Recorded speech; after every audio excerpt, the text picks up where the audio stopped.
여기는 나침반 라디오입니다. 이곳에서 편안히 마음의 방향을 찾아가시길 바랍니다. 여러분, 혹시 이런 경험 있으신가요? 친구 모임에서 늘 먼저 손 내밀고, 먼저 전화하고, 약속 장소도 상대방 편한 곳으로 맞춰드렸는데, 어느 순간 그 친구가 약속 시간에 한참 늦어도, 미안 한마디로 넘어가는 모습을 보신 적 있으신가요? 자식들에게 최선을 다해 살림을 도와주고 손주를 돌봐줬는데 어느새 그게 당연한 듯 고맙다는 말도 없이 지나가는 걸 느끼신 적은 없으신지요? 나이가 들수록 사람과의 관계가 점점 더 어렵게 느껴지기도 합니다.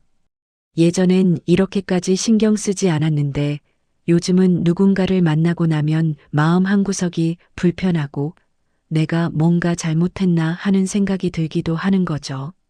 그래서 혹시 이런 생각을 해보신 적 있으실 겁니다. 내가 너무 만만하게 보이나? 내가 너무 착하기만 한 건가? 아니면 나이 들어서 약해진 걸까? 하는 마음 말입니다. 그 마음 충분히 이해합니다. 정말 억울하고 서운한 마음이실 겁니다. 잘해준 것뿐인데 왜 나만 가볍게 대해지는 걸까?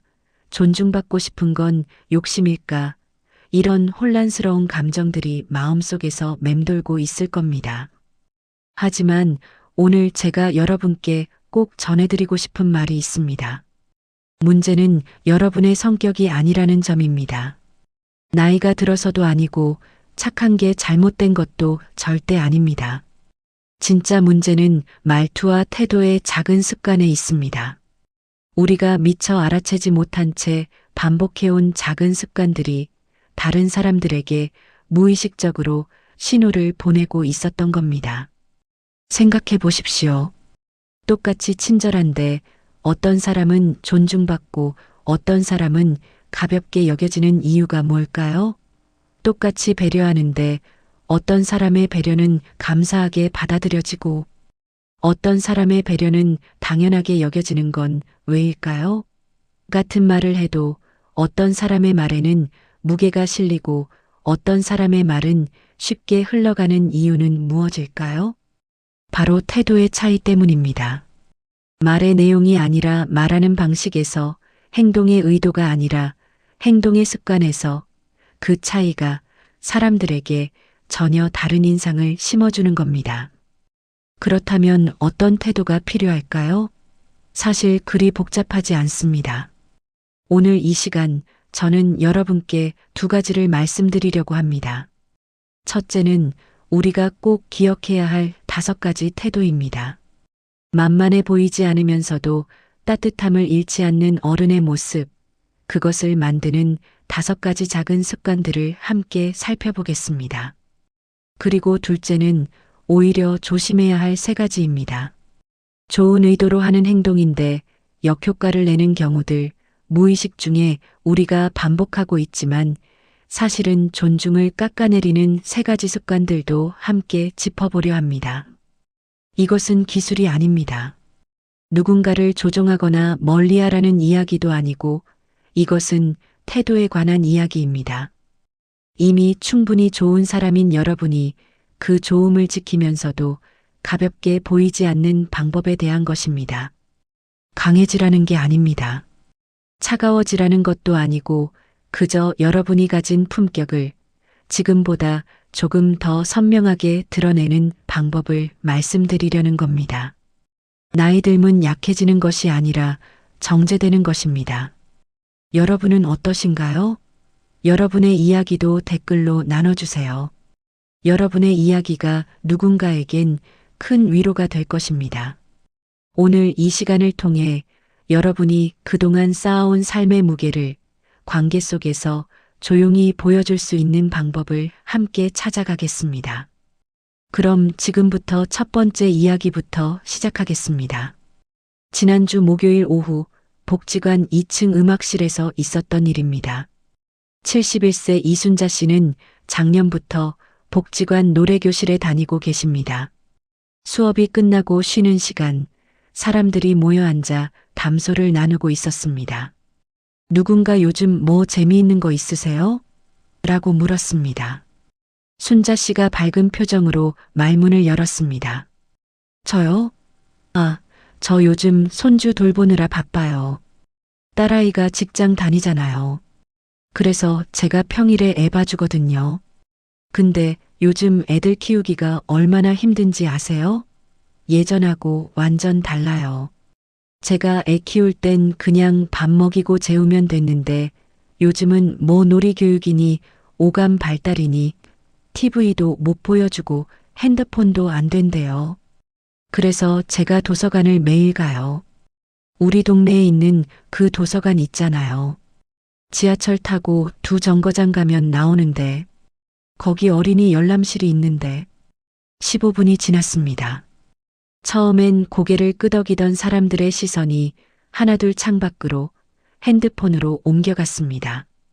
건너편에 앉은 김 여사는 몰래 문자를 확인했고 옆자리 박 선생은 시계를 힐끗 보았습니다. 그래서 제가 이 책을 읽으면서 우리 손주 생각이 많이 났어요. 요즘 애들이 얼마나 힘든지 모르겠더라고요. 순자 씨가 마침내 이야기를 마쳤을 때 노래 선생님이 어색한 웃음과 함께 네, 손주 키우기 힘드시죠? 자, 그럼 다음 곡 연습할까요? 하고는 서둘러 수업을 시작했습니다. 그 다음 주 같은 쉬는 시간이었습니다. 67세 최영숙 씨에게도 누군가 물었습니다. 영숙 씨는 요즘 어떻게 지내세요? 영숙 씨는 잠깐 미소 지으며 답했습니다. 저도 손주 돌보느라 바쁘게 지내요. 근데 애 키우기 참 어렵네요. 요즘 육아법이 예전과 많이 달라서 적응하느라 힘들어요. 그리고 잠시 멈췄습니다. 잠깐의 침묵 후 김 여사가 몸을 앞으로 기울이며 물었습니다. 어머, 저도 그래요. 딸아이가 이것저것 하지 말래요. 영숙 씨는 뭐가 제일 힘드세요? 다른 사람들도 하나둘 관심을 보이기 시작했습니다. 저도 궁금해요. 우리 세대하고 많이 다르죠? 영숙 씨는 질문에 답하며 자연스럽게 대화를 이어갔습니다.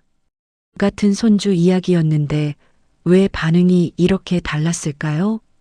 심리학자 로버트 치알디니는 설득의 심리학에서 흥미로운 연구 결과를 소개합니다. 사람들은 정보가 과도하게 많을 때 오히려 관심을 잃는다는 것인데 이를 정보 과부하라고 부릅니다. 우리 뇌는 필요 이상의 정보가 들어오면 자동으로 방어 기제가 작동하면서 더 이상 들리지 않게 차단해버리는 겁니다.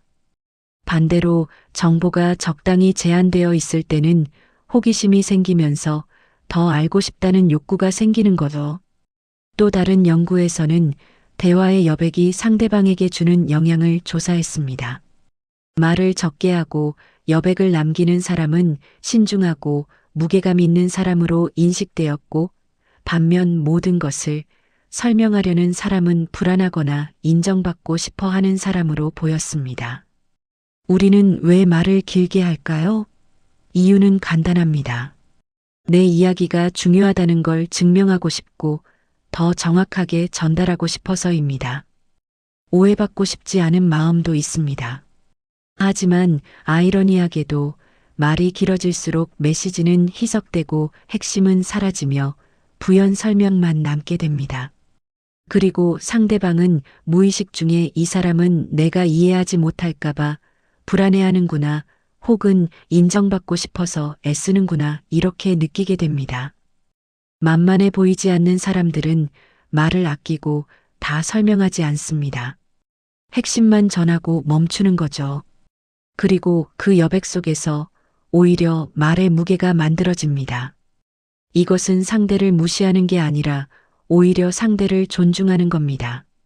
당신은 이 정도만 들어도 충분히 이해할 수 있는 사람입니다라는 신뢰의 표현이고 동시에 자신을 존중하는 태도이기도 합니다. 내 말은 길게 설명하지 않아도 가치가 있습니다라는 조용한 확신인 거죠. 공자는 이렇게 말했습니다. 말을 적게 하면 허물이 적고 행동을 신중히 하면 후회가 적다는 뜻입니다. 이 말은 단순히 말을 아끼라는 뜻이 아니라 말이 적을수록 그 말에 담긴 무게가 커진다는 뜻입니다. 필요한 말만 하는 사람, 핵심만 전하는 사람은 자연스럽게 신뢰를 얻게 됩니다. 나이가 들수록 우리는 더 많은 이야기를 가지게 됩니다. 살아온 경험, 겪어온 일들이 쌓이는 거죠. 그런데 그 이야기를 모두 꺼낼 필요는 없습니다. 오히려 그중 가장 빛나는 한 문장만 꺼내는 것이 진짜 어른의 대화법입니다. 여러분이 하고 싶은 말을 참으라는 게 아닙니다. 다만 이렇게 생각해 보시면 좋겠습니다. 내 말은 길게 설명하지 않아도 충분히 가치 있다고 말입니다. 그렇게 믿으시고 핵심만 전하고 멈춰 보십시오. 그 짧은 침묵 속에서 여러분의 말은 더 깊이 상대방의 마음에 닿을 것입니다. 그리고 사람들은 여러분의 다음 말을 기다리게 될 것입니다. 그것이 바로 존중받는 어른의 첫 번째 태도입니다. 지난달 수요일 저녁 한 아파트 단지 부녀의 모임이 끝나고 저녁 식사 자리를 잡을 때였습니다. 회장님이 물었습니다. 회의도 했으니까 저녁이나 같이 하시죠. 어디로 갈까요? 63세 한미경 씨가 즉시 손을 흔들며 말했습니다. 아이고, 저는 어디든 다 괜찮아요. 부회장님 의견 따를게요. 옆에 있던 62세 윤정자 씨도 고개를 끄덕였습니다. 저도요. 다들 편하신 대로 하세요. 저는 정말 아무 데나 좋아요.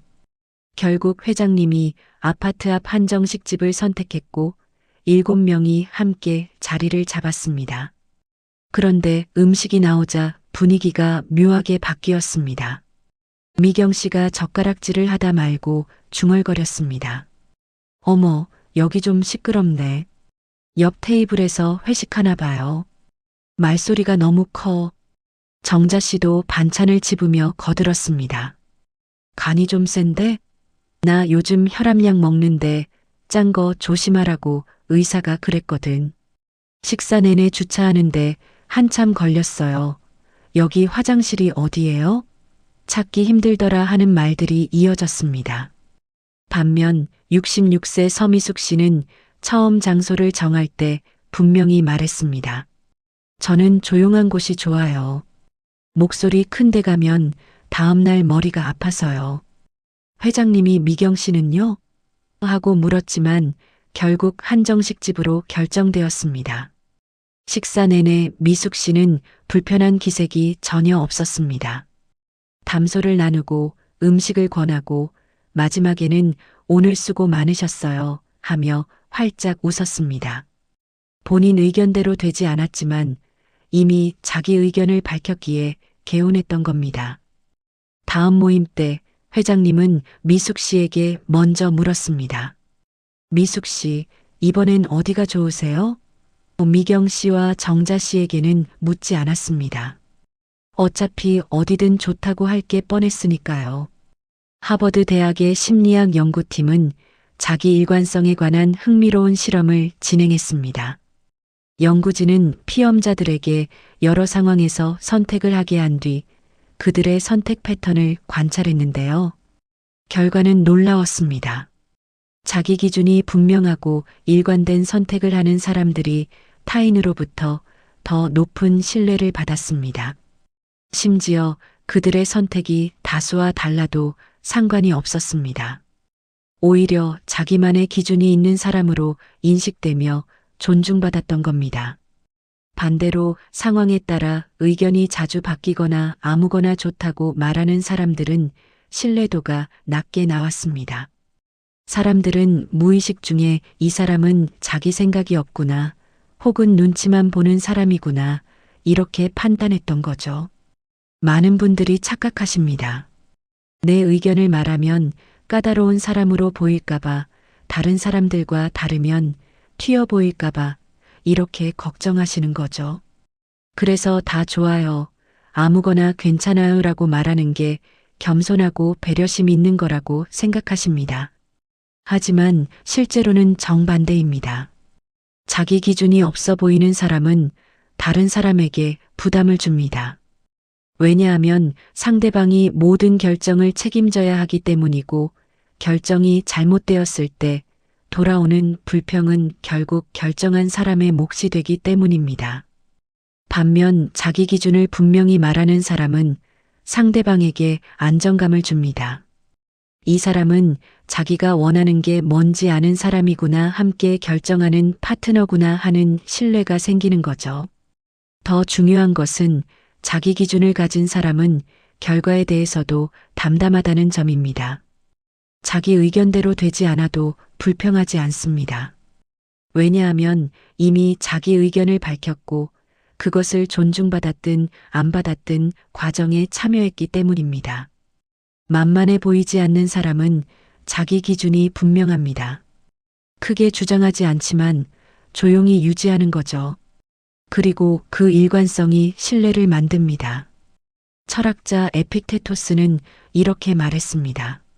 내 자신의 의견을 갖는 것은 자유의 시작이다라고 말입니다. 자기 기준을 갖는다는 것은 남에게 맞추지 않겠다는 고집이 아니라 오히려 나 자신을 알고 내가 원하는 것을 인정하는 자유입니다. 나이가 들면서 우리는 점점 많은 것을 체념합니다. 나는 괜찮아, 나는 상관없어라고 말하며 자기 기준을 내려놓는 거죠. 하지만 그럴수록 사람들은 우리를 가볍게 여기게 됩니다.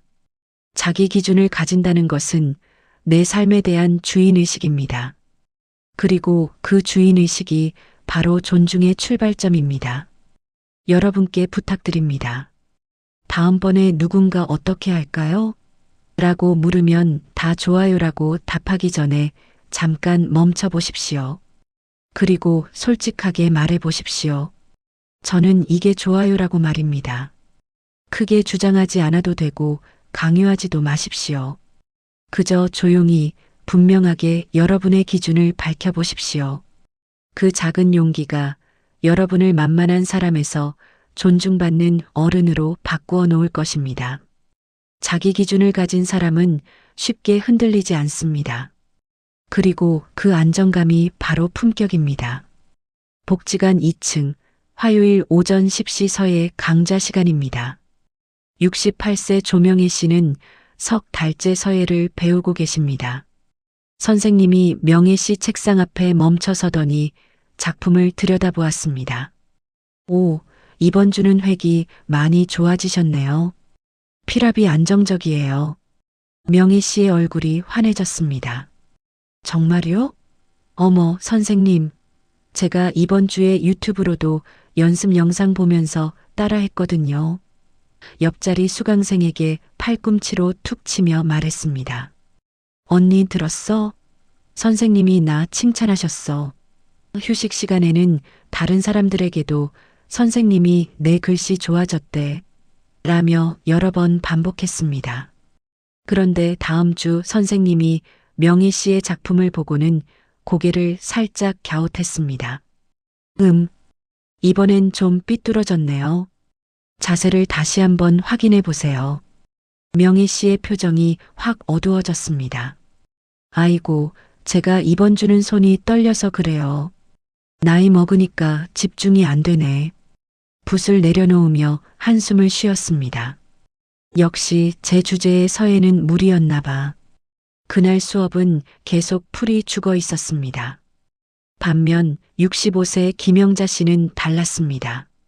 선생님이 영자 씨, 이번 영자 정말 잘 쓰셨어요 라고 칭찬했을 때 영자 씨는 잠깐 미소 지으며 감사합니다 한마디만 했습니다.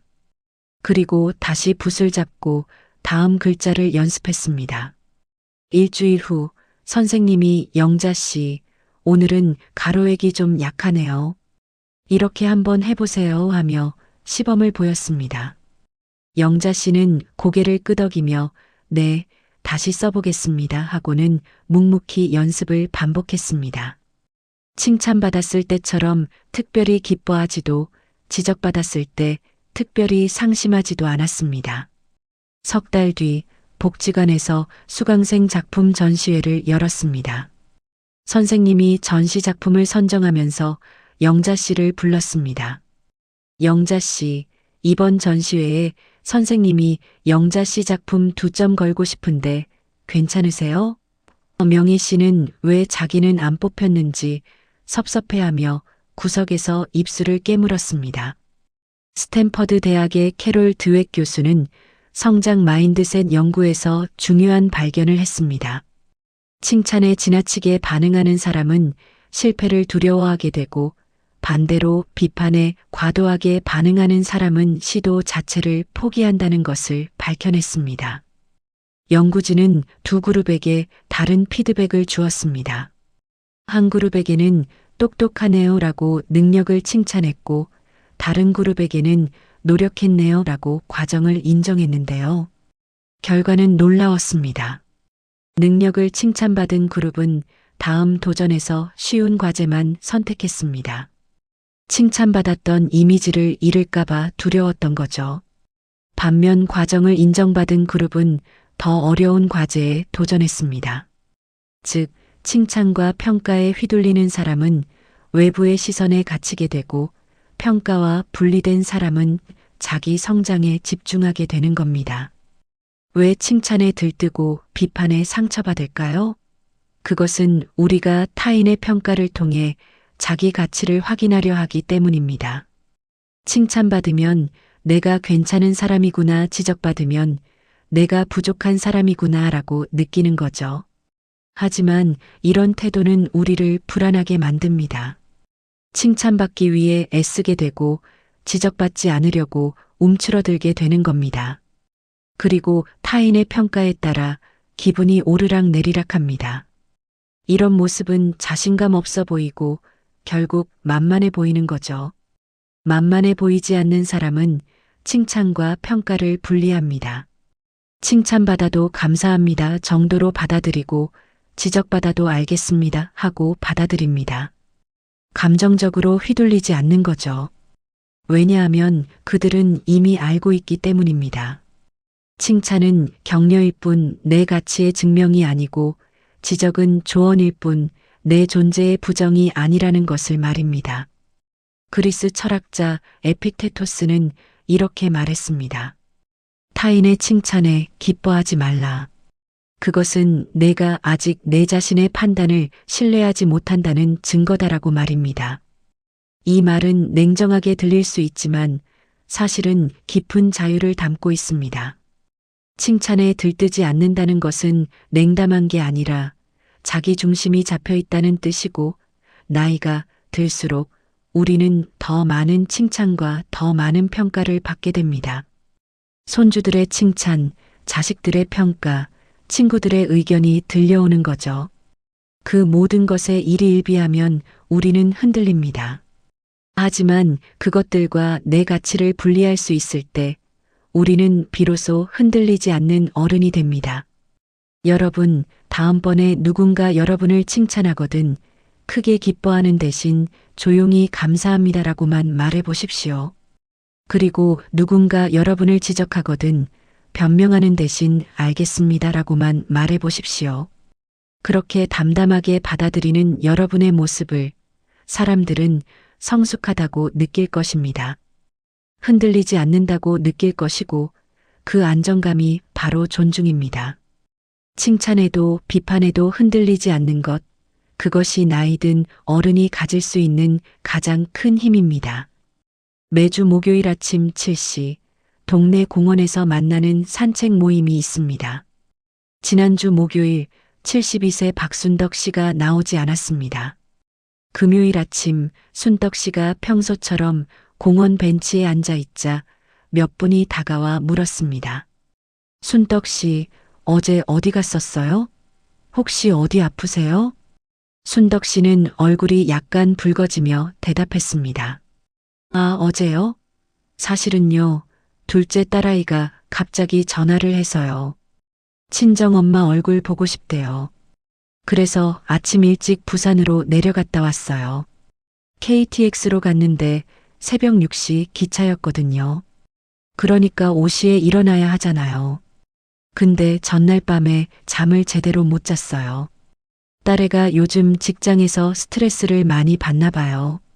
그래서 제가 미역국이랑 반찬 좀 싸가지고 갔는데 부산역에서 내려서 택시 타고 딸네 집까지 가는데 5분 넘게 설명이 이어졌습니다. 듣던 사람들은 점점 네네 그러셨구나 하며 어색한 미소를 지었습니다. 다음 주 월요일 또 순덕 씨가 나오지 않았습니다. 화요일 만났을 때 사람들이 또 물었습니다. 순덕 씨, 어제도 안 나오셨네요? 순덕 씨는 또다시 긴 설명을 시작했습니다. 어제요? 그게 남편이 병원 가는 날이어서. 같은 모임의 65세 이경애 씨는 달랐습니다. 어느 수요일 경애 씨가 나오지 않았습니다. 목요일 만났을 때 누군가 물었습니다. 경애 씨, 어제 못 봤는데 무슨 일 있었어요? 경애 씨는 잠깐 미소 지으며 간단히 대답했습니다.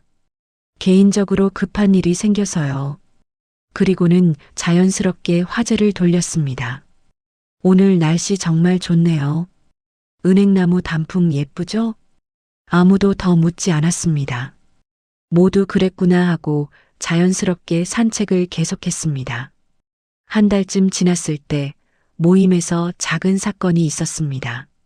순덕 씨가 또 빠진 날 누군가 물었습니다. 순덕 씨 또 안 나오셨네? 혹시 무슨 일 있는 거 아니야? 그러자 다른 분이 말했습니다. 모르겠어. 근데 순덕 씨는 맨날 무슨 일이 있어. 전화해봐야 또 한참 설명하실 거야. 반면 경혜 씨가 일주일 연속 안 나왔을 때는 분위기가 달랐습니다. 경혜 씨 요즘 안 보이는데 괜찮으려나? 누가 전화 한번 해봐야겠어. 혹시 아프신 건 아닐까? 걱정하는 목소리였습니다. 심리학자 된 에리얼리는 과잉 정보 공유에 관한 연구를 진행했습니다. 그는 사람들이 지나치게 많은 정보를 공유할 때 오히려 신뢰도가 떨어진다는 것을 발견했는데요. 연구에서 피험자들에게 두 가지 변명을 들려주었습니다. 하나는 늦어서 죄송합니다라는 짧은 변명이었고, 다른 하나는 차가 막혀서 아침에 늦게 일어나서 옷을 고르다가 라는 긴 변명이었습니다.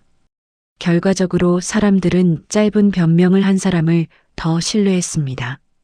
긴 변명은 핑계를 대는구나 변명하려고 애쓰네라는 인상을 주었기 때문이죠. 또 다른 연구에서는 경계의 명확성을 조사했습니다. 자기 사생활의 경계가 명확한 사람들이 관계에서 더 존중받는다는 결과가 나왔고, 모든 것을 공유하는 사람은 오히려 가볍게 여겨졌습니다. 왜 우리는 모든 것을 설명하려 할까요? 그것은 오해받고 싶지 않아서입니다. 내가 나쁜 사람이 아니라는 걸 알아주었으면 하는 마음에서 나오고, 또는 정당한 이유가 있었다는 걸 알아주길 바라는 마음입니다. 하지만 역설적이게도 설명이 길어질수록 우리는 더 불안해 보입니다. 변명하는 것처럼 보이고 사람들은 무의식적으로 왜 저렇게 설명하려고 애쓸까? 뭔가 찔리는 게 있나? 이렇게 느끼게 됩니다. 만만해 보이지 않는 사람은 설명을 최소화합니다. 필요한 정보만 전하고 나머지는 말하지 않는 거죠. 왜냐하면 그들은 알고 있기 때문입니다. 자기 선택에 대해 타인에게 일일이 승인받을 필요가 없다는 것을 말입니다. 이것은 무례한 게 아니라 오히려 경계를 지키는 겁니다. 내 사생활은 내 것이고 모든 결정을 타인에게 해명할 의무는 없다는 건강한 경계입니다. 그리고 그 경계가 명확한 사람을 사람들은 존중합니다. 왜냐하면 그 사람에게는 함부로 개입할 수 없는 영역이 있다는 걸 느끼기 때문이죠. 프랑스 철학자 몽테뉴는 이렇게 말했습니다. 자기 자신에게 가장 소중한 것은 자기만의 방이다라고 말입니다. 이 말은 물리적인 공간만을 의미하지 않습니다. 심리적인 경계, 타인이 함부로 들어올 수 없는 내면의 영역을 뜻하는 거죠. 나이가 들면 우리는 점점 많은 것을 공유하게 됩니다. 자식들과 친구들과 이웃들과 삶을 나누는 거죠. 하지만 모든 것을 나눌 필요는 없습니다. 오히려 지켜야 할 것은 지킬 때 우리는 우리 자신을 지키게 됩니다. 여러분, 다음번에 누군가 여러분의 선택을 묻거든 길게 설명하고 싶은 충동을 잠시 멈춰 보십시오. 개인적인 일이 있었습니다. 그냥 그렇게 하고 싶었습니다. 이 정도면 충분합니다. 더 이상의 설명은 필요 없는 거죠. 처음엔 불안할 수 있습니다. 오해받으면 어쩌지? 하는 걱정이 들 수 있습니다. 하지만 시간이 지나면 알게 될 것입니다.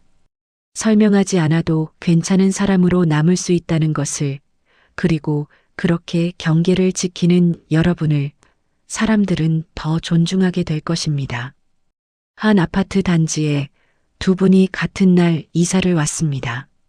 70세 장미란 씨는 이사 온 바로 그날 저녁부터 움직였습니다. 엘리베이터에서 만난 702호 아주머니에게 먼저 다가가 악수를 청했습니다. 안녕하세요. 저 오늘 705호로 이사 왔어요. 장미란이라고 합니다. 전화번호 좀 주고받을까요? 다음 날 아침에는 각 층을 돌아다니며 인사했습니다. 안녕하세요. 어제 이사 온 705호예요. 떡 좀 돌리려고요. 나중에 시간 되시면 우리 집에 놀러 오세요. 주말에는 복도에서 만난 603호 할머니를 붙잡고 말을 걸었습니다. 할머니, 이 동네 어디 가면 반찬 맛있는 가게 있어요? 저 요리 자신 있거든요. 할머니네 언제 한번 놀러 가서 요리 좀 해드릴까요? 일주일 만에 미란 씨는 여러 집의 전화번호를 받았고 몇 집을 방문했으며 동네 맛집 지도까지 만들었습니다. 매일 누군가를 만났습니다. 반면 같은 날 605호로 이사 온 63세 윤혜숙 씨는 천천히 움직였습니다. 첫 주에는 엘리베이터에서 만나는 사람들에게 가볍게 고개만 숙였습니다. 안녕하세요. 짧은 인사뿐이었습니다. 둘째 주 같은 층 603호 할머니와 몇 번 마주치며 날씨 좋네요. 다녀오세요. 정도의 짧은 대화를 나누기 시작했습니다. 셋째 주 우편함에서 우연히 만난 702호 아주머니가 먼저 말을 걸었습니다. 605호 새로 오신 분이시죠? 적응은 잘하고 계세요? 혜숙 씨는 네, 천천히 익숙해지고 있어요 라고 답하며 자연스럽게 몇 마디를 더 나눴습니다. 넷째 주 702호 아주머니가 혹시 시간 되시면 우리 집에서 커피 한잔 할래요? 라고 제안했습니다. 혜숙 씨는 고맙습니다. 다음 주 수요일 오전이 괜찮을까요? 하며 받아들였습니다. 1년이 지났습니다. 미란 씨는 여전히 여러 이웃과 연락하고 지냈지만 깊은 관계는 없었습니다. 처음에 적극성은 부담으로 느껴졌는지 몇몇 이웃은 미란 씨를 피하기 시작했습니다. 저 사람 오면 피곤해 맨날 뭐 해달라고 한해하는 소리도 들렸습니다. 미란 씨는 가끔 집에서 혼자 한숨을 쉬었습니다. 이렇게 잘해주는데 왜 다들 멀리하는 거지? 반면 혜숙 씨는 702호, 603호, 그리고 같은 동 902호 세 집과 깊은 우정을 나누고 있었습니다. 일주일에 한 번씩 만나 차를 마시고 아플 때 서로 챙기고 명절에는 함께 음식을 나눴습니다. 702호 아주머니는 다른 사람에게 말했습니다. 혜숙 씨는 참 편한 사람이야. 억지로 친해지려고 하지 않고 그냥 자연스럽게 관계가 쌓이더라고. 심리학자 존 고트만은 관계의 속도에 관한 연구를 진행했습니다. 그는 오랫동안 부부들을 관찰하며 관계의 친밀도가 어떻게 형성되는지 연구했습니다. 흥미롭게도 빠르게 친해진 관계는 빠르게 식었습니다. 초반에 과도하게 많은 것을 공유한 커플들은 시간이 지나면서 신뢰도가 떨어졌습니다. 반면 천천히 단계적으로 친밀해진 커플들은 오래가는 신뢰를 쌓았습니다. 이 원리는 모든 관계에 적용됩니다. 사회 심리학자들은 과속 친밀감이라는 개념을 발견했습니다. 너무 빨리 가까워지려는 시도는 상대방에게 부담을 주고 장기적으로 관계를 약화시킨다는 것입니다. 왜 우리는 빨리 친해지려 할까요? 외로움 때문입니다. 인정받고 싶은 마음 때문입니다. 빨리 친구가 되어야 나를 받아줄 것이라는 불안 때문입니다. 하지만 관계는 식물과 같습니다. 물을 한꺼번에 많이 주면 뿌리가 썩습니다. 조금씩 꾸준히 주어야 깊이 뿌리 내립니다. 만만해 보이지 않는 사람은 관계의 속도를 조절합니다. 급하지 않습니다. 상대방이 다가올 때까지 기다릴 줄 압니다. 먼저 모든 것을 내주지 않습니다. 이것은 차갑게 구는 게 아닙니다. 오히려 관계를 소중히 여기는 겁니다. 진짜 신뢰는 시간이 필요하다는 걸 알기 때문에 그 시간을 존중하는 겁니다. 그리고 이런 태도는 상대방에게도 편안함을 줍니다. 이 사람은 나에게 부담을 주지 않는구나, 내 속도를 존중해 주는구나 하는 안도감을 주는 겁니다. 노자는 이렇게 말했습니다. 세상에서 물보다 부드러운 것은 없지만 단단한 것을 이기는 데는 물만한 것이 없다. 물은 급하지 않습니다. 천천히 흐르지만 결국 바위도 깎아냅니다. 관계도 마찬가지입니다. 급하게 쌓은 관계는 쉽게 무너지지만 천천히 쌓은 관계는 단단합니다. 나이가 들수록 우리는 더 외로워질 수 있습니다. 그래서 새로운 관계에 더 급하게 매달릴 수 있습니다. 하지만 바로 그 순간 한 발 물러설 줄 아는 여유가 필요합니다. 여러분, 새로운 사람을 만났을 때 모든 것을 한꺼번에 내놓고 싶은 충동을 느끼신다면 잠시 멈춰 보십시오. 오늘은 인사만 하십시오. 다음에 만나면 짧은 대화를 나누십시오. 그 다음에 만나면 조금 더 깊은 이야기를 나누십시오. 그렇게 천천히 한 걸음씩 다가가십시오. 처음엔 답답할 수 있습니다. 이렇게 하면 관계가 안 될 것 같은데 하는 불안이 들 수 있습니다. 하지만 진짜 관계는 기다려줍니다. 오히려 천천히 쌓은 신뢰가 더 오래 갑니다. 관계의 속도를 스스로 조절할 수 있는 사람, 그것이 바로 자기 중심이 잡힌 어른의 모습입니다. 복지관 2층, 수요일 오후 일시 요가 수업 시작 10분 전입니다. 69세 정희자 씨가 처음 요가 수업에 참여했습니다. 매트를 깔며 옆자리 분들에게 인사를 건넸습니다. 안녕하세요. 저 오늘 처음이에요. 옆에 있던 64세 김수진 씨가 친절하게 대답했습니다. 아, 그러세요? 여기 수업 괜찮아요. 선생님이 잘 가르치세요. 그런데 희자 씨가 갑자기 긴 이야기를 풀어놓기 시작했습니다. 저는 원래 다른 동네에 살았어요. 큰 아파트에서요. 근데 남편이 사업을 하다가 어려워져서 어쩔 수 없이 이쪽으로 내려왔어요. 빚쟁이들이 집까지 찾아오고 난리도 아니었죠. 그래서 어쩔 수 없이 이쪽으로 내려왔어요. 딸 둘 키우느라 정말 고생 많이 했어요. 큰딸은 결혼했는데 사위가 별로예요. 공무원이긴 한데 9급이거든요. 승진도 잘 안 되더라고요. 작은 딸은 35인데 아직도 결혼 안 했어요. 제가 맨날 선보라고 하는데 요즘 애들은 결혼을 안 하려고 해요. 저는 23세 시집 갔거든요. 그때는 다들 그랬어요. 주변 사람들이 조금씩 거리를 두기 시작했습니다.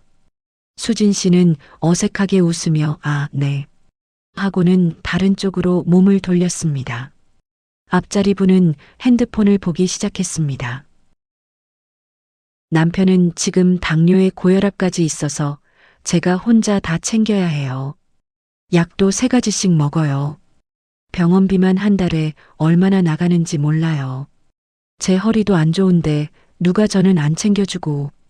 수업이 시작되었습니다. 쉬는 시간에 사람들은 희자 씨를 피했습니다. 아무도 말을 걸지 않았습니다. 혼자 물을 마시며 서 있는 희자 씨의 뒷모습이 쓸쓸해 보였습니다. 같은 날, 같은 수업에 67세 오경희 씨도 처음 참여했습니다. 안녕하세요. 저 오늘 처음 와봐요.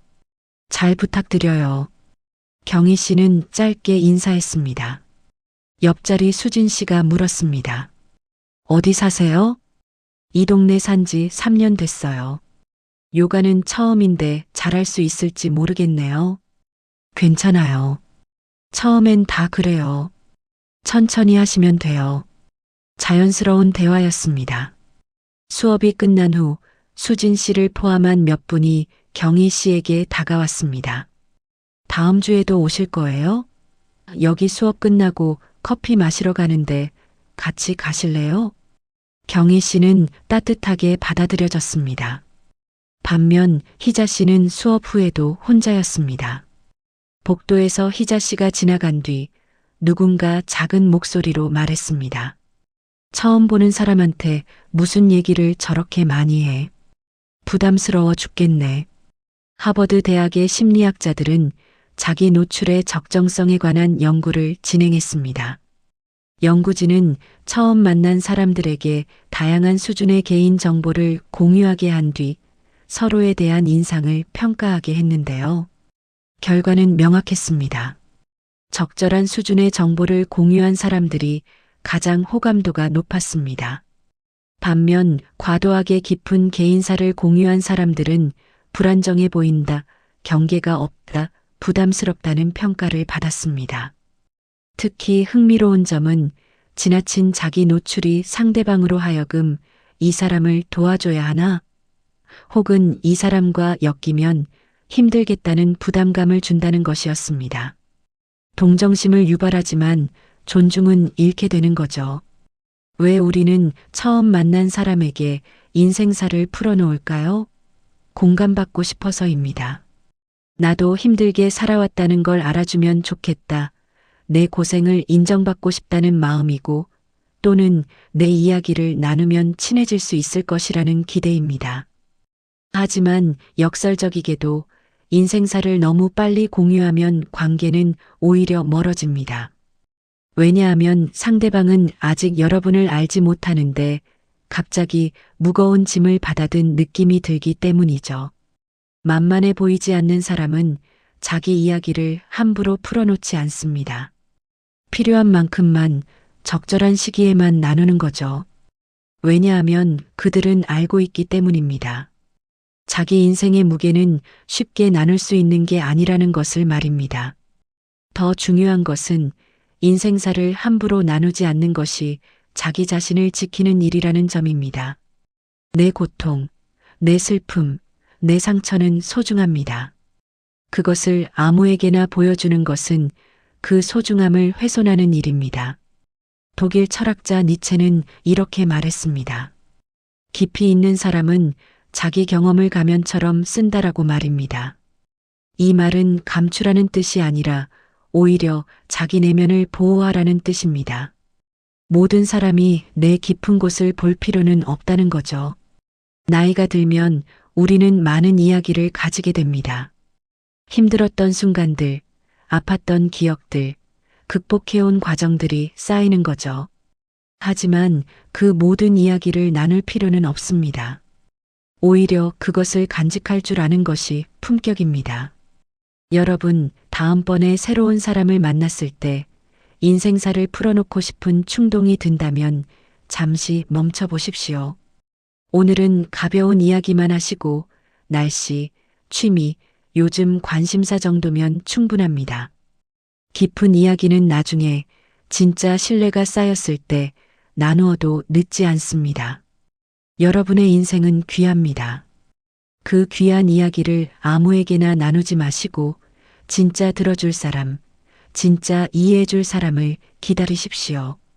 그렇게 자신을 소중히 여기는 태도가 다른 사람들로 하여금 여러분을 존중하게 만듭니다. 금요일 오후 3시 동네 경로당 2층 작은 방입니다. 4명이 화투를 치고 있었습니다. 73세 강순옥 씨, 70세 이분순 씨, 68세 박경숙 씨, 그리고 66세 최영미 씨입니다. 순옥 씨가 패를 내려놓았습니다. 비박. 분순 씨가 인상을 찌푸렸습니다. 아니, 순옥 씨. 저번에도 말했잖아요. 고박부터 불러야죠. 순옥 씨가 당황하며 웃었습니다. 아이고, 하하. 제가 또 깜빡했네. 나이 먹으니까 머리가 통 안 돌아가. 하하. 경숙 씨가 짜증 섞인 목소리로 말했습니다. 맨날 깜빡하신다고만 하시네. 집중 좀 하세요. 순옥 씨는 더 크게 웃었습니다. 하하. 미안해, 미안해. 내가 원래 이래. 멍청이가 따로 없지 뭐. 손까지 휘저으며 말했습니다. 영미 씨도 거들었습니다. 아니, 규칙은 간단한데 왜 매번 틀리세요? 순옥 씨는 여전히 웃고 있었습니다. 아휴, 우리 순옥이 바보라서 그래. 하하. 사람들은 처음엔 함께 웃었습니다. 하지만 이런 일이 반복되자 웃음의 의미가 달라졌습니다. 다음 판 순옥 씨가 또 점수 계산을 틀렸습니다. 분순 씨가 대놓고 한숨을 쉬었습니다. 아이고, 순옥 씨. 어쩌면 매번 틀려요? 순옥 씨는 습관적으로 웃으며 대답했습니다. 제가 어려서. 됐어요, 됐어. 경숙 씨가 말을 끊었습니다. 어차피 순옥 씨는 맨날 그러니까 우리가 다시 계산하면 되지. 영미 씨가 비꼬듯 말했습니다.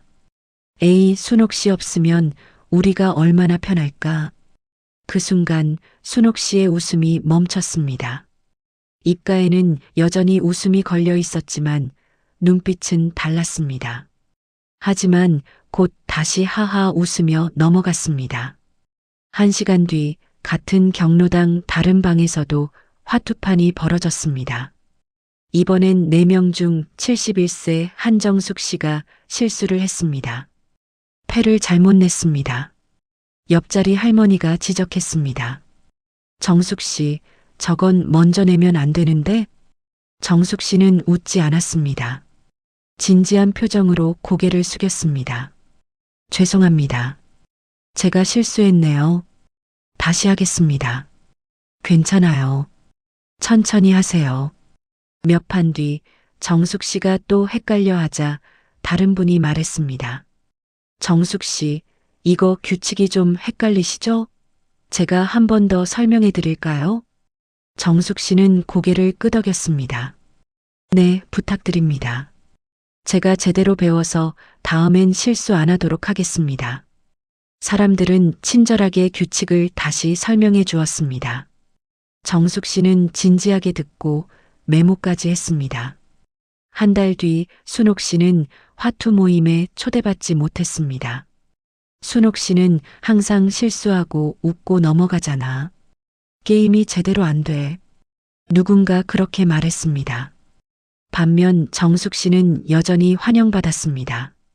정숙 씨는 진지하게 배우려고 하니까 좋아. 같이 치면 기분이 좋아. 심리학자 앨리스 아이젠은 자기 비하 유머에 관한 연구를 진행했습니다. 연구진은 사람들이 자신을 낮추는 농담을 할 때 타인이 어떻게 반응하는지 관찰했는데요. 초반에는 자기 비하 유머가 호감을 얻었습니다. 겸손해 보이고 친근해 보였습니다. 하지만 시간이 지나면서 평가가 바뀌었습니다. 지속적으로 자기 비하를 하는 사람은 자신감 없는 사람, 만만한 사람으로 인식되었습니다. 더 심각한 것은 자기 비하를 습관적으로 하는 사람에게 타인도 점점 무례하게 대했다는 점입니다. 어차피 본인도 자기를 그렇게 보는데 뭐라는 식의 정당화가 일어난 거죠. 반면 불편한 상황에서 담담하게 사실을 인정하고 넘어가는 사람들은 오히려 존중받았습니다. 왜 우리는 불편한 상황을 웃음으로 넘길까요? 분위기를 좋게 만들고 싶어서입니다. 내가 웃으면 상대방도 편해지겠지, 웃고 넘어가면 문제가 작아지겠지 하는 생각이고, 또는 진지하게 대응하는 게 부담스러워서 어색함을 피하고 싶어서입니다. 하지만 불편함을 웃음으로 넘기는 것은 상대방에게 잘못된 신호를 보냅니다. 이 사람은 이 정도는 괜찮대, 이렇게 대해도 되는 사람이구나 하는 메시지를 주는 거죠. 만만해 보이지 않는 사람은 불편한 것을 불편하다고 표현합니다. 크게 화내지는 않지만 웃어넘기지도 않습니다. 담담하게, 조용히, 그러나 분명하게 자기 감정을 인정하는 거죠. 이것은 상대를 공격하는 게 아니라 오히려 관계를 건강하게 유지하는 겁니다. 나는 이런 것을 불편해합니다라는 경계를 설정하는 것이고, 그 경계가 바로 존중의 기준이 되는 겁니다. 아리스토텔레스는 이렇게 말했습니다. 자기 자신을 존중하지 않는 사람은 다른 누구도 그를 존중하지 않는다라고 말입니다. 스스로를 낮추는 말, 스스로를 웃음거리로 만드는 태도는 겸손이 아니라 오히려 자기 자신에 대한 존중의 부족입니다. 나이가 들수록 우리는 더 많은 불편한 상황을 마주하게 됩니다. 그때마다 웃어넘기는 것이 습관이 되면 사람들은 점점 우리를 가볍게 대하게 되는 거죠. 하지만 불편한 것을 불편하다고 말할 수 있을 때 우리는 비로소 존중받는 어른이 됩니다. 여러분, 다음번에 누군가 여러분을 불편하게 만들 때 습관적으로 웃어넘기지 마십시오. 억지로 화낼 필요는 없습니다. 그저 웃지 마시고 담담하게 그건 좀 불편하네요. 혹은 조용히 다시는 그러지 말아주세요 라고 말해 보십시오. 처음엔 어색할 수 있습니다. 분위기가 안 좋아지면 어쩌지 하는 걱정이 들 수 있습니다. 하지만 진짜 관계는 그런 솔직함을 견딥니다.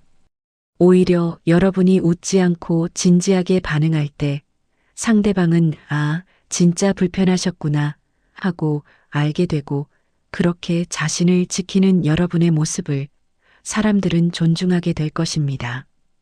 지난달 화요일 저녁 7시 한 아파트 입주자 대표회의실입니다. 관리비 인상 문제로 주민들이 모였습니다. 20명 남짓한 사람들이 둥근 테이블에 앉았습니다. 회의가 시작되고 30분쯤 지났을 때 72세 오기철 씨가 발언권을 잡았습니다. 아니, 관리비를 왜 올려요? 요즘 물가가 얼마나 오르는데. 우리 같은 노인네들은 연금 받아서 근근히 사는데. 옆에 있던 68세 이명숙 씨가 조심스럽게 말했습니다. 그래도 인건비가 많이 올라서. 기철 씨가 목소리를 높였습니다. 인건비? 어떻게든 줄이면 되지. 기철 씨, 좀 차분하게 이야기하시면 안 될까요? 회장님이 말했습니다. 그러자 기철 씨가 테이블을 손바닥으로 탁 쳤습니다. 나는 원래 이런 사람이에요. 직설적인 게 내 성격이라고요. 돌려 말하는 거 못해요. 70 넘게 살았는데 이제 와서 바꿀 수 있어요? 나이 먹고 못 고칩니다. 회의장이 싸늘해졌습니다. 명숙 씨는 입을 다물었고 다른 사람들도 말이 없었습니다. 회장님이 한숨을 쉬며 말했습니다. 기철 씨가 그렇다니 뭐. 다음 안건으로 넘어가겠습니다. 회의가 끝나고 복도에서 몇 명이 작은 목소리로 이야기를 나눴습니다. 기철 씨는 맨날 저래. 나는 원래 이런 사람이래. 회의 때마다 저러니까 진이 빠져. 의견 내봤자 소용없어.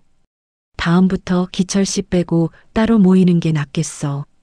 그 후로 주민회의는 기철 씨가 없을 때 비공식적으로 먼저 열렸습니다. 기철 씨는 형식적인 공식 회의에만 초대받았습니다. 한편 같은 아파트 단지 다른 동에서도 비슷한 상황이 있었습니다. 65세 김영호 씨가 주차 문제로 다른 주민과 의견이 부딪혔습니다. 영호 씨는 점점 목소리가 커졌고 감정이 격해졌습니다. 아니, 내가 왜 저기다 주차하면 안 돼요? 규정해. 영호 씨, 옆에 있던 아내가 팔을 잡았습니다. 영호 씨가 멈칫했습니다. 잠깐 심호흡을 하더니 말했습니다. 죄송합니다. 제가 좀 흥분했네요.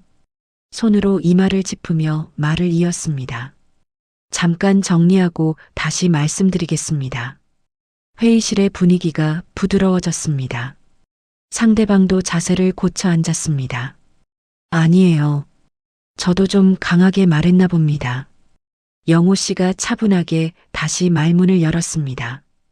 제 입장에서는 이런 점이 불편했습니다. 하지만 다른 분들 입장도 이해합니다. 절충안을 찾아볼까요? 사람들이 고개를 끄덕였습니다. 그렇게 하죠. 영호 씨가 이해해 주시니 고맙네요. 회의 후 복도에서 주민들이 영호 씨에게 말했습니다. 영호 씨, 오늘 참 멋있으셨어요. 감정 조절하시는 거 보고 감동받았습니다. 나이 드신 분이 저렇게 유연하시니 배울 점이 많네요. 영호 씨는 그 후로도 주민들의 신뢰를 받았고 얼마 뒤 입주자 대표로 선출되었습니다. 반면 기철 씨는 점점 모임에서 소외되었습니다. 스탠퍼드 대학의 연구팀은 자기 정당화와 관계 만족도의 상관관계를 연구했습니다. 연구진은 갈등 상황에서 사람들이 어떻게 반응하는지 관찰했는데요. 결과는 분명했습니다.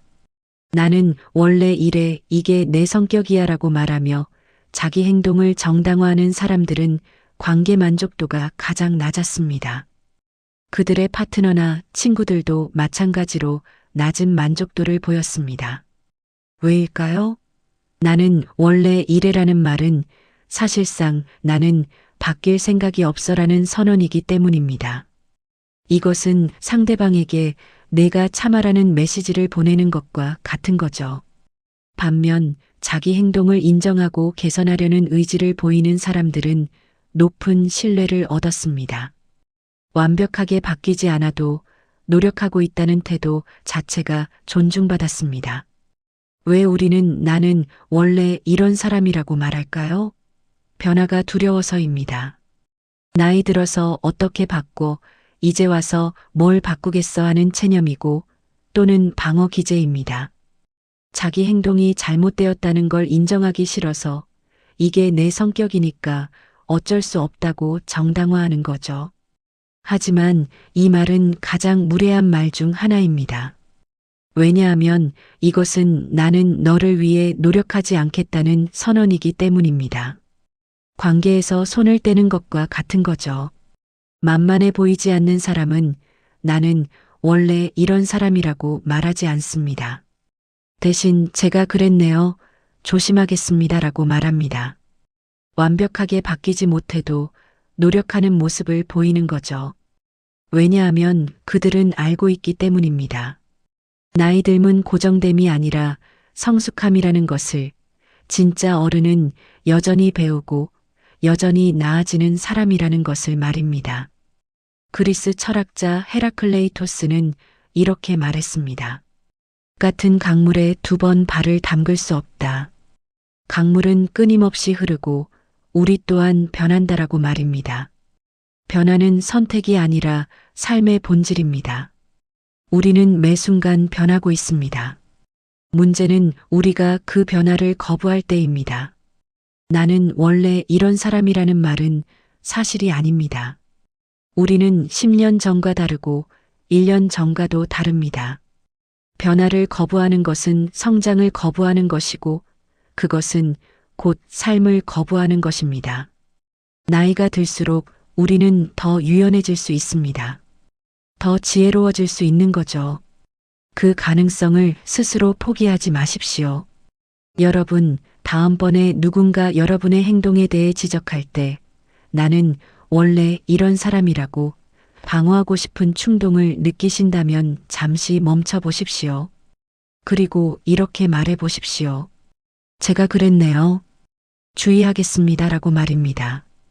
완벽하게 고치지 못해도 괜찮습니다. 중요한 것은 노력하는 태도입니다. 나이가 들수록 우리는 더 고집스러워질 수도 있습니다. 하지만 그것은 필연이 아니라 선택입니다. 여전히 배우고 여전히 나아지는 어른이 되십시오. 그렇게 성장하는 여러분의 모습을 사람들은 존경하게 될 것입니다. 나이 들어도 겸손한 사람, 여전히 배우려는 사람을 사람들은 진심으로 존중합니다. 여기까지 긴 이야기를 들어주셔서 감사합니다. 오늘 우리가 함께 나눈 이야기를 정리해 보겠습니다. 먼저 반드시 해야 하는 5가지였습니다. 첫째, 말을 끝까지 다 하지 않아도 멈출 줄 아는 태도입니다. 핵심만 전하고 여백을 남기는 것, 그것이 말에 무게를 싣는 방법이죠. 둘째, 자기 기준을 조용히 유지하는 사람입니다. 다 좋아요가 아니라 저는 이게 좋아요라고 분명히 말하는 것, 그것이 존중의 시작입니다. 셋째, 칭찬과 평가를 분리해서 듣는 태도입니다. 칭찬에 들뜨지 않고 비판에 상처받지 않는 것, 그것이 흔들리지 않는 어른의 모습입니다. 넷째, 모든 관계에 설명하지 않는 태도입니다. 길게 해명하지 않아도 되는 것들을 아는 것, 그것이 자기 경계를 지키는 방법입니다. 다섯째, 관계의 속도를 스스로 조절하는 사람입니다. 급하게 친해지려 하지 않고 천천히 신뢰를 쌓는 것, 그것이 오래가는 관계를 만듭니다. 그리고 절대로 하지 말아야 하는 3가지였습니다. 첫째, 인생 이야기를 필요 이상으로 풀어놓는 것입니다. 내 이야기는 소중하니까 아무에게나 나누지 마십시오. 둘째, 불편함을 웃음으로 넘기는 습관입니다. 불편한 것은 불편하다고 표현하십시오. 그것이 자기 존중입니다. 셋째, 나는 원래 이런 사람이라는 말입니다. 변화를 거부하지 마시고 여전히 성장하는 어른이 되십시오. 이 모든 것의 핵심은 하나입니다. 존중은 요구하는 것이 아니라 태도에서 만들어진다는 것입니다. 우리는 누군가에게 나를 존중해줘라고 말할 수 없습니다. 하지만 우리의 말과 행동, 우리의 태도를 통해 자연스럽게 존중을 만들어낼 수 있는 거죠. 그것은 강해지는 것도 차가워지는 것도 아닙니다. 오히려 여러분이 이미 가지고 있는 품격을 조금 더 선명하게 드러내는 것입니다. 나이 들면 약해지는 것이 아니라 오히려 정제되는 것입니다. 불필요한 것은 내려놓고 본질만 남기는 과정입니다. 많은 말보다 한마디의 무게를 아는 것, 많은 관계보다 깊은 신뢰를 선택하는 것, 그것이 바로 나이 든 어른의 지혜입니다.